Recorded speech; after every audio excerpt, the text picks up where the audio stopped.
Guys, has your rota coordinator once again closed the door on your holiday plans? Me too.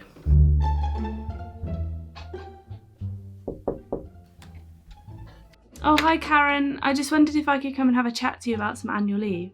Oh, hi. Yes, do come in. Oh, thanks. Sorry, what's your name again? Dawn. Dawn? Oh, okay. Let me just find you. Ah, yes. Number 147. Lovely. How can I help you? I have my wedding in 3 months' time, and I just wondered if I could possibly get some annual leave for those few days, if that's all right. Well, if I'm honest with you, number 147, I'm really not sure that that's going to happen. So many shortages, you know, but let me have a look at the calendar. Okay, thanks. Yes, we usually have to let me know 6 weeks in advance. Oh, I did that. You also have to find somebody else to do the job, so basically just do my job essentially. Okay. But on top of your job, yes. And then also win Nobel Prize by finding the cure for cancer before I can even consider making a swap, you know, giving you your annual leave. Oh, that's such bad news. Okay, yes, I've had a look at the calendar. Minimal staffing is 3 and we're on minus 1.5, so I don't think that's going to be possible. Oh. Sorry. Okay, have a good day. Bye. Okay, thanks for your help. Bye. Does this conversation sound all too familiar? Many of you will want to try the locum life, but don't know how to do it. And I get comments on a regular basis asking, how can I make locuming more stable? So I'm here today to teach you how to say, fuck off, to your rota coordinator. How to politely say no to your rota coordinator. You deserve that holiday, you deserve that time off. And what's more, you deserve the monetary benefits of being a doctor. So if that sounds great to you, but you still have questions, how do I make sure I get all the holiday leave that I want? There's not that many shifts going in my hospital. How do I know that I'm going to get enough work? And what if I don't get all the hours to make my bills every month? And what about if I have a mortgage and kids? How am I going to pay that if I don't have a steady job? I'm here to answer all of those. By the way guys, welcome back to my channel. I'm Dawn and I am a locum doctor working in the southwest of England. I've been locuming for about a year now and I managed to make ends meet. I hope you like this new kind of video. It's a little bit different and a little bit quirky, but I hope that it's a bit fun and interesting for you. Okay, so let's carry on with the video. One of the first things we need to do when figuring out how to make locuming a long-term solution and a stable one is to do the maths. So let's get changed into our mathematical gear.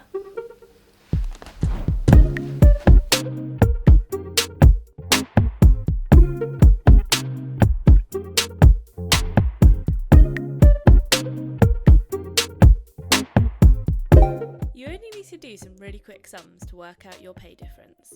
Working at £45 an hour, 9 to 5, 5 days a week as a locum earns you anywhere above £86,000 per year.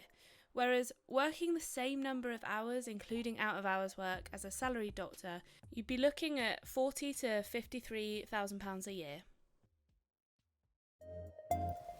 Now those calculations weren't done to make you feel bad or to ruin your life. It was merely an aid to help show you that you can work less for more.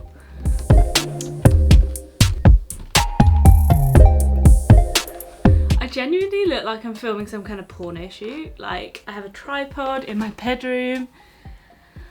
People can definitely see. Where are my clothes? Pajamas. Towels.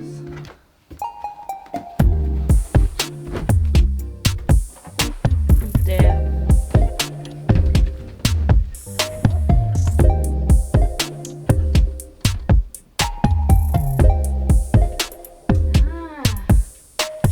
Here they are. Now, my next tip I'm going to give you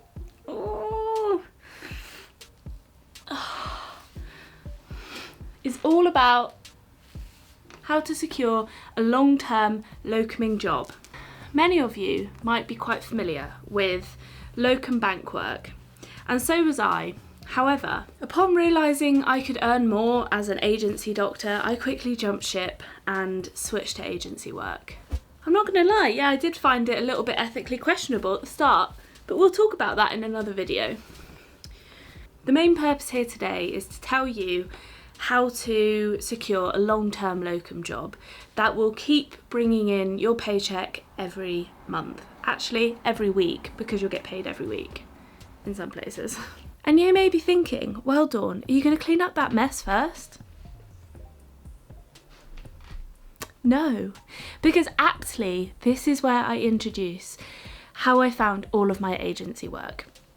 A friend recommended me, as I am to you, to an app called Messly.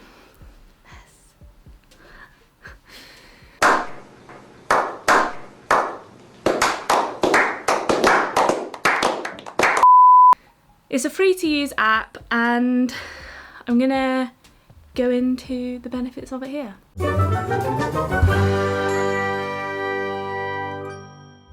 I would like to put a little disclaimer in here that I have actually used Messly myself, and I'm not just giving you this crap because I'm being paid for it or whatever. I'm not. I actually do think this is a really good app, like genuinely. Messly is a free app that you can quite easily download from the App Store. I'll show you now.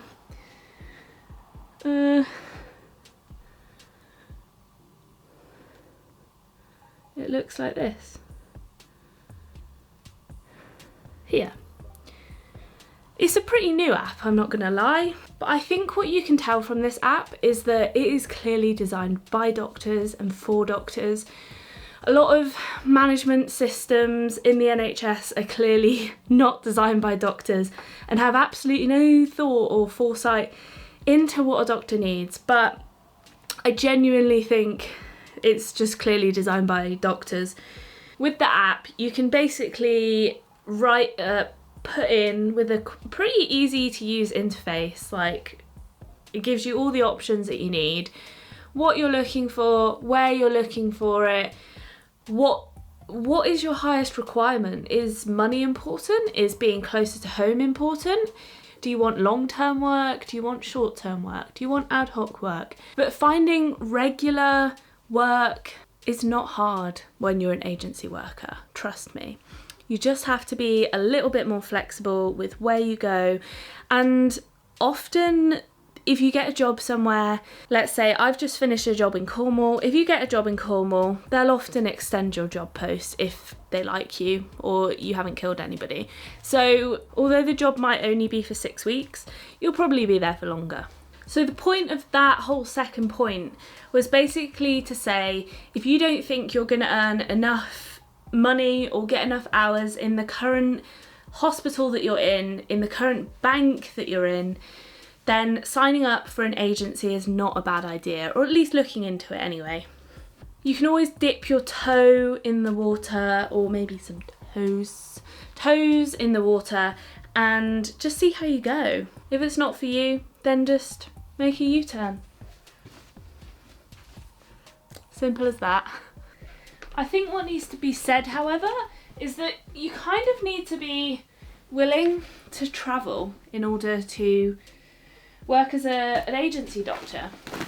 And that might not be travelling for miles and miles, but it might just be travelling to your nearest hospital, which could be, 30, 45 minutes away. If you're looking to stay somewhere closer to home, then the next option might be for you.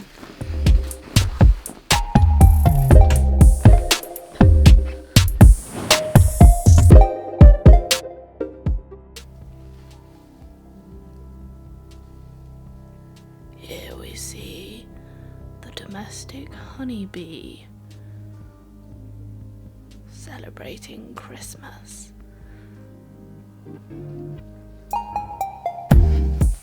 Guys, the reason why I bring up Mr. B is because you should always have a plan B, and that is my last point of this video, although don't leave now because I've got some more stuff to tell you. But you should always have a plan B. You should not rely on your job as your financial crutch. You should always have some backup reserve, whether that's savings or another job. When I talk about another job, I don't mean another full-time job. I mean like a little side hustle. To survive comfortably, you should ideally have at least 2 months survivable amount in your savings account ready to be accessed if it needs to be. That means it shouldn't be in a lifetime ISA or a stocks and shares bank account. It should be in a bank account that you can take it out and get it the next day for emergencies. I feel that some of you may have recoiled in horror when I talked about getting another source of income, and it doesn't necessarily mean working as a doctor 80 hours a week. What I mean when I talk about another source of income is potentially another source of passive income or income that you enjoy. So the reason why I'm stood here is because behind me I have not all of them, a lot of them are upstairs. I have my own Etsy store, and this is not a plug, but it kind of is at the same time. But it's basically just to explain to you guys that I have another source of income. It's not doing like amazingly, but hopefully it'll get there. And I basically sell houseplants. For those of you who want to go check it out, I'll leave it in the description, and here's the shop here. But basically making and selling things online, or even just looking into passive income sources, is a really great way to have another source of income and not rely on being a doctor. Furthermore, this is where I also do another shameless plug, but another great example of passive income is my content creation, and this is exactly what I'm bringing to you here, this video, but also I have my podcast, my blog, and I actually recently did a podcast episode about becoming a content creator as a doctor. So again, I'll leave that in the description, but go check it out. It may be some use to you in order to explore the realms of passive income in the 21st century. Don't forget that there are other sources of passive income that you guys might not have thought about, and that might include owning a property. Lots of people who own houses are using that space as Airbnb or renting it out. Also, just having your fingers in the property ladder somewhere is always a really good start. Otherwise, you're just paying someone else's mortgage, essentially, which I hate the idea of. If you like how the idea of passive income sounds, then of course I will do more content for you if that interests you. But if you want the content now and not from me, then go check out Smart Passive Income Podcast, which is by Pat Flynn. He's literally done like 500 episodes and he's very good at it. If you want ideas of how to have passive income as a doctor, then of course please leave it in the comments down below and I will do that for you. Now, there may be some situations where being a full-time locum and having less stability may not be a good option for you, and I'm going to outline the reasons why that might be here. Number 1, you need to know your rota. Now, personally, I think you do know your rota as a locum and you can actually decide it. So I'm not really sure that this is actually a reason not to do it. But some people just really can't mentally cope with not knowing their rota for the whole year. Arguably, some of you guys won't know your rota the actual 6 weeks in advance that we're supposed to know it anyway. So sometimes actually this point is kind of moot. It's a moot point. The second point is that you might have a chronic illness, whether that be mental health, physical health, and there may be a situation in the near future where you might not be able to work for a prolonged or sustained period of time. I'm not saying necessarily rinse the NHS or I'm not very good at this word, statutory sick pay. However, that's what it's there for. But you do not get that as a locum, and if you think that that's in any way a problem, then I would probably stick to either working as a salaried doctor in a training program where you're a bit more supported as well, or working as a part-time trust grade, part-time locum, where you're a bit more protected against being sick. As a part-time trust grade, you can always increase your hours anyway, so that's an option. I guess again, this is another arguable point, but if you're a single parent and only relying on one income, and that income is really quite important, then you may not want to put that on the line, basically. Also, again, with the sickness, if your child is sick, you will have to take time off work. As a locum, you just won't get paid for that, so you might need to take that into account. And I guess that's not necessarily, again, if you're a single parent, but if you're a single parent, it does make that a bit more difficult because there's nobody else to look after the kid if they're sick. And I guess one of the last reasons is because you want to do training. Now, some people, it does baffle me slightly because I'm not in that headspace, but some people do want to do training, and that's a good reason not to do what I'm doing. To make the most of locuming, you're going to need to be flexible. You're going to need to fit into lots of different teams in lots of different places. And if you don't think that's for you and you're only happy to work in one department, in one hospital, in one speciality, then again, locuming probably isn't for you. You're going to need to fit into many different roles and many different holes. You're basically going to be like an NHS plug. You're going to be keeping the water in the washing up bowl and allowing the hospital to do its washing up. Essentially keeping the safety in the hospital, allowing the patients to live. Without you, the water all just goes down the drain. So if you're not willing to be a plug and you're fairly inflexible, then again, making locuming a stable life for you may be quite difficult. That being said, however, don't give up all hope, because if you're only keen on one specialty, then just, like I said, put that in the app on Messly and you'll be sure to find the right job for you, but it may be in a different location to what you maybe wanted. I hope this video has been somewhat useful for you guys, and if you did like it, please give it a like down below and please comment, because like I said, and I always say, I do love hearing from you guys. If you liked this new style of content as well, please also give it a like, and I hope that I've shown you how being a locum can be pulled into your advantage and actually be quite a stable life.